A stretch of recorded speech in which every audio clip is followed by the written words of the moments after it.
Hello class, today we are looking at a new poem, The Tale of Custard the Dragon by Ogden Nash. आज हम class 10th के first flight book से एक दूसरी poem शुरू करने जा रहे हैं जिसका नाम है the tale of Custard the dragon by Ogden Nash. Now don't let the funny rhymes fool you. ये पोएम एक बैलेड फॉर्म में है. बैलेड जो है वो पोइट्री का एक फॉर्म है जिसमें नरेटिव कहानी बताई जाती है. While it sounds like nursery rhyme, it is actually a satire. देखने में ये नर्सरी राइम जैसी जरूर है लेकिन ये एक व्यंग है. It pokes fun at people who boast about how brave they are, but might not be so tough in real life. ये उन लोगों के बारे में एक व्यंग है जो हमेशा अपनी बहादुरी के बारे में बोस्ट करते हैं, बोलते हैं, बहुत ज्यादा बोलते रहते हैं लेकिन रियल लाइफ में ऐसे नहीं होते हैं. As we go through the first 5 stanzas, I want you to focus on one thing. Compare how the characters look versus how they act. Pay attention to the name ink, blink, mustard and custard. They tell you exactly who these characters are. जैसा कि मैंने बताया ये एक लंबी poem है इसलिए इसको 2 पार्ट्स में डिवाइड किए हैं. शुरू करते हैं part 1. Overview of part 1 and part 2. मैं आपको यहाँ पे पार्ट 1 और पार्ट 2 के बारे में थोड़ा सा बता देती हूँ.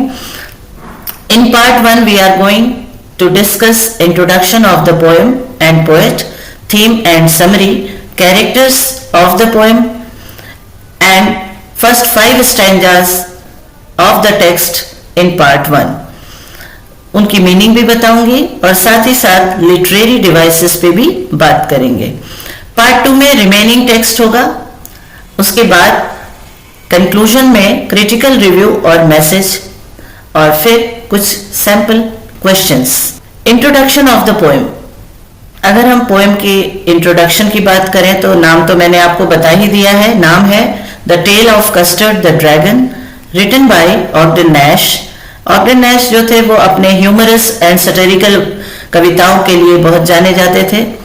जॉनर बैलेड है. पोएम जो है वो बैलेड फॉर्म में है. बैलेड का मतलब एक नरेटिव पोएम होती है जो कोई कहानी के बारे में बताती है और इस पोएम का टोन है ह्यूमरस. कभी कभी शॉर्ट क्वेश्चन में या ऑब्जेक्टिव टाइप क्वेश्चन एमसीक्यूज में ये सब पूछा जाता है तो याद रखिए टोन है ह्यूमरस, लाइट हार्टेड एंड सैटिरिकल.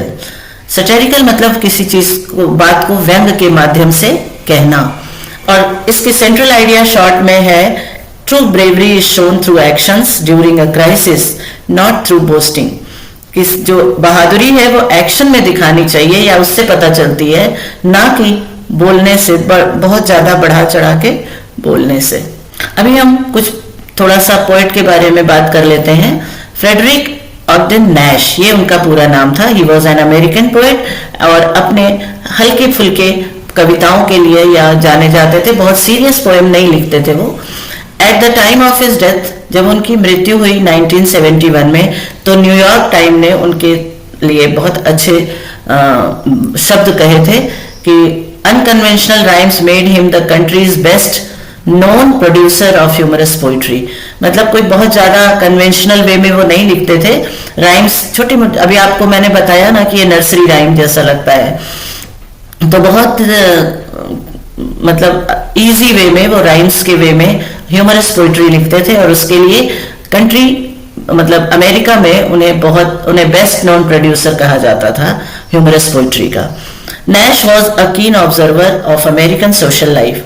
ये जो थे बहुत ही माइन्यूट ऑब्जर्वेशन सोशल लाइफ का करते थे एंड फ्रीक्वेंटली और अक्सर रिलीजियस मॉरल पे या फिर कंजर्वेटिव जो पॉलिटिशियंस होते थे उनके ऊपर कभी कभी व्यंग करते थे.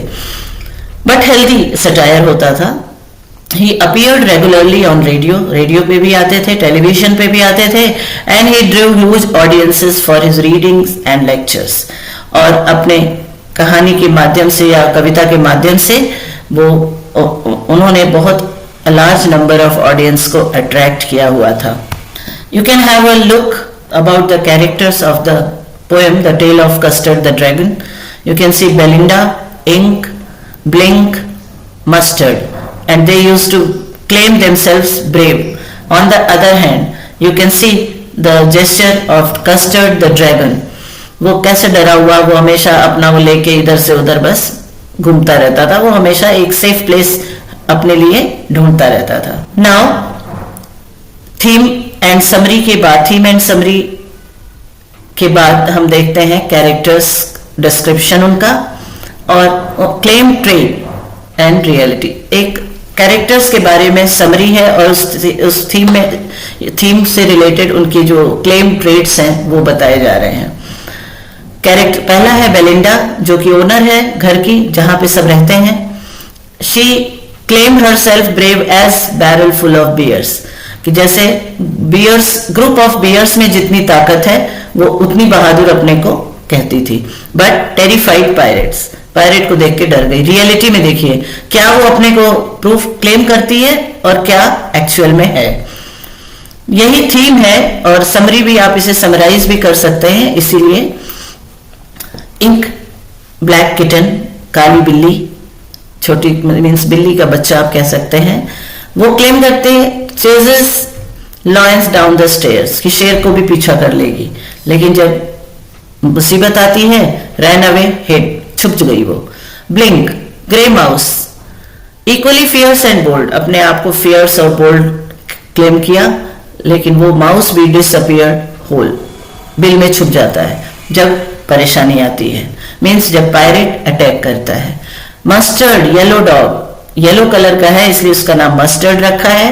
अपने आप को brave as a tiger in a rage, अपने आप को टाइगर से कंपेयर करता है. टाइगर को सिंह जैसे होता है वैसा ही वो है, लेकिन वो भी एक येल्प के साथ भाग जाता है. कस्टर्ड ड्रैगन, वो खुद तो कुछ नहीं कहता लेकिन लोग उसको उसके बिहेवियर से उसके बारे में क्लेम करने लगे as a coward. But he is the only one who fought with the pirate and saved everyone. Now here the text begins. Stanza 1. Belinda lived in a little white house. Belinda एक छोटे से घर में रहती है, सफेद घर है व्हाइट कलर का. With a little black kitten, एक छोटे black kitten, a little grey mouse and a little yellow dog, a little red wagon and a Rilio Chulio little pet dragon.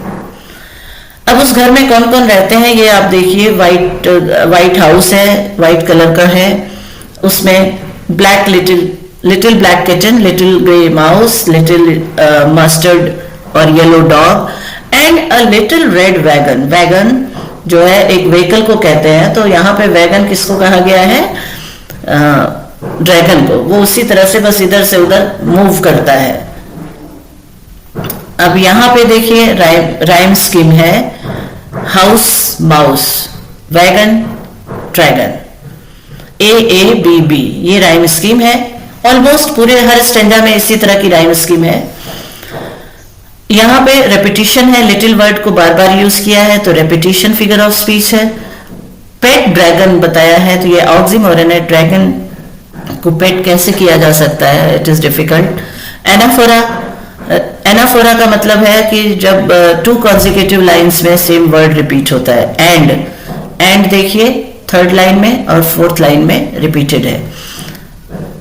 And refrain मतलब कि बार बार जब उसे repeat किया जाए. And really truly little pet dragon, ये line बार बार poem में, अभी तो आप स्टैंजा 1 देख रहे हैं लेकिन पोएम में रिपीट की गई है, तो हर स्टैंजा में आप इसको लिख सकते हैं जहां ये लाइन मिलती है.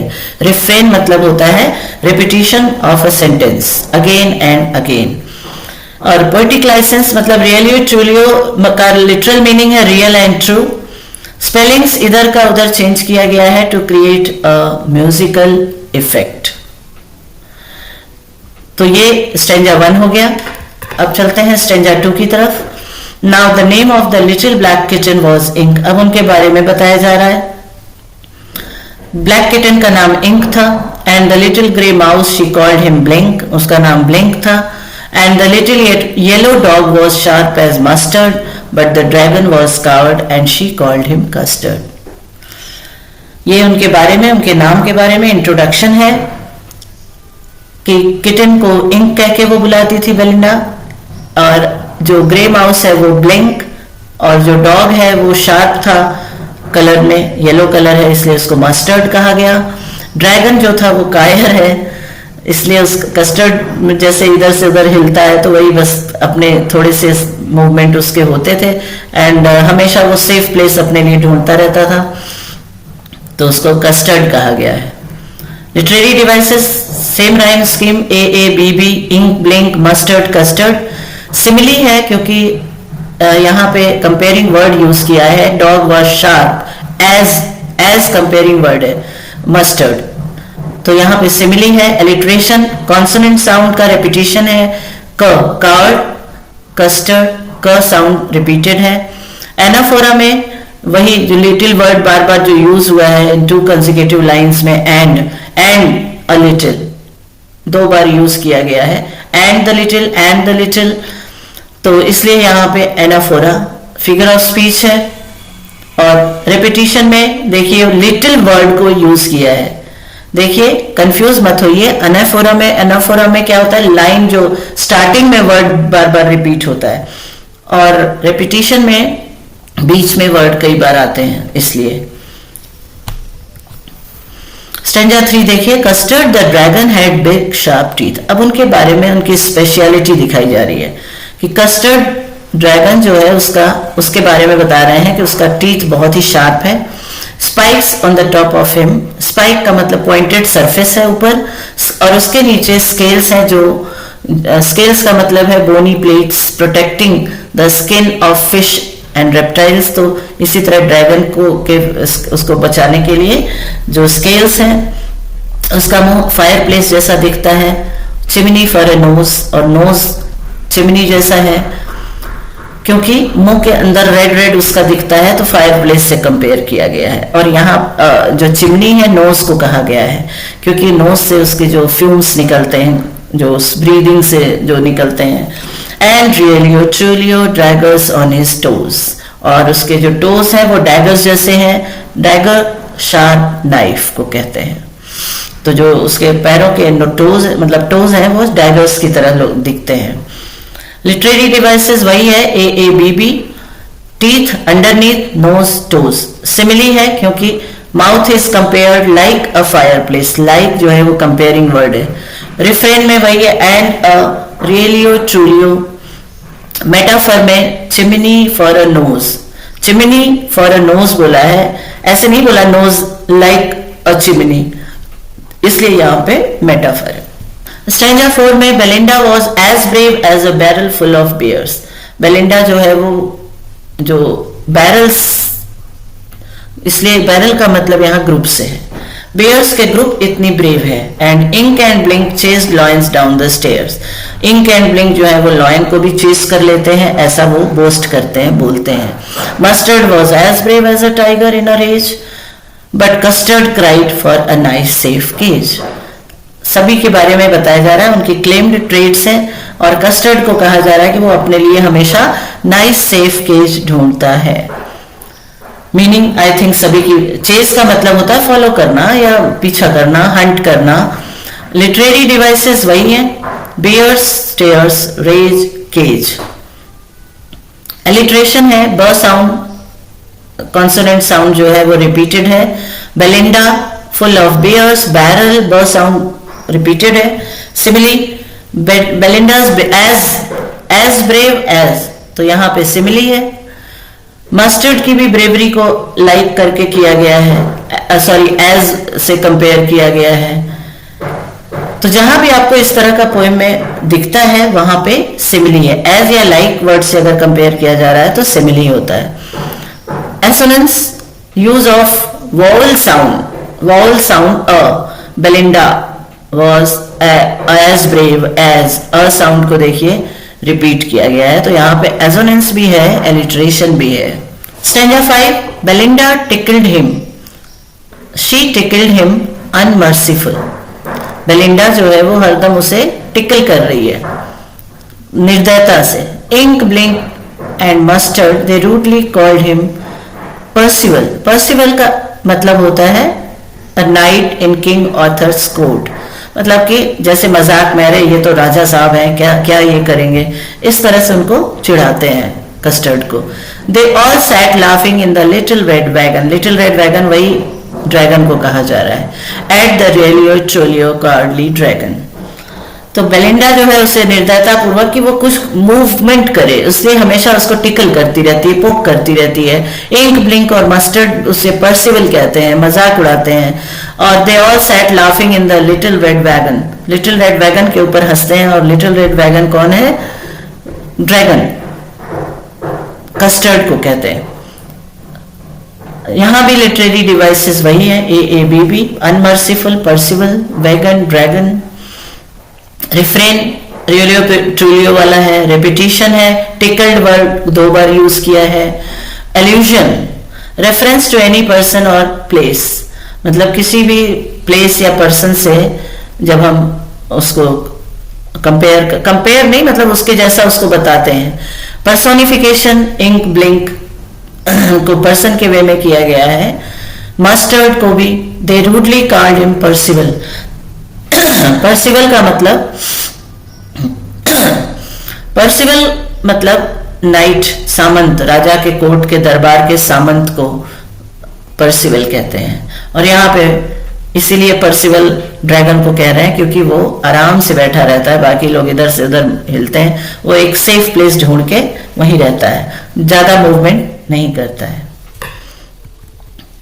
So let's pause here. We have met the whole family. On one side we have Belinda, the cat, the mouse and the dog. They are small but they talk big. They claim to be brave as tigers, lions and bears. On the other side we have Custard the dragon. He has big sharp teeth, spikes and mouth is like fireplace. He looks like a monster, yet he is the only one begging for a nice safe cage. Here is the question to keep in mind for the next section.